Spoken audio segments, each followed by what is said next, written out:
Hey everybody, so we just finished up at the Winnebago rally. It was an awesome experience. We had a blast. Apparently our presentation went very well. People seemed to be very impressed with it. We couldn't tell from being up on stage. Sure, we had laughs, and we actually had about 15 minutes of questions afterwards, which turned out to be our favorite part of doing the presentation. We had some people come up and ask us what we charge for doing presentations, so maybe we'll be doing more of this in the future. And all week long, people were like seeking us out to talk to us. So I think it went way better than we were expecting. We were so nervous to be up there, but we're really pleased with how it went. We're glad that Winnebago asked us to do this and have us step out of our comfort zone. Definitely.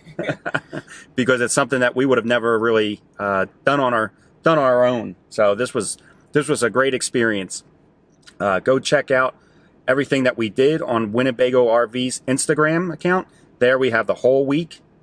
And right now I am taking Sabrina to the airport. There was an emergency call that they need a doctor ASAP.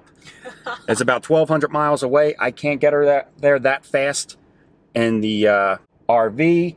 And actually, while we're here in Iowa, we're having some service work done to the RV. You guys know about the automatic transfer switch that burned up. Well, apparently it did some more damage in one of our power control boxes. So that is being replaced. So once that's all taken care of and everything is all clear, I will get on the road for a pretty big solo trip. I'll be doing about 1,300 miles, just Belle and I heading down the road. So here we go. Hey, so I just dropped Sabrina off at the airport. We are both nervous flyers. It's one of the great things that we like about the RV travel. Not only do we normally travel together, but we feel very safe in the RV. But sometimes you just got to do what you got to do. They called her on a little bit of short notice and said, we really need you somewhere. And she's off on her own. And now I will head back and get the RV and probably head out maybe tomorrow morning for a solo trip to go catch up with her. RV is fixed and ready to go. I'm going to spend a night here at the Winnebago Visitor Center. I believe I'm allowed to stay up to 3 nights, but I'm going to get on the road first thing in the morning, head out and try to meet up with Sabrina.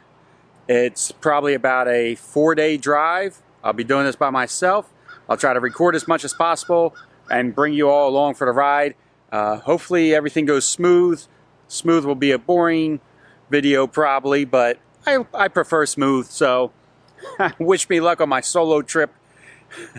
Take care, everybody, and I'll catch you in the next video as I make my way east.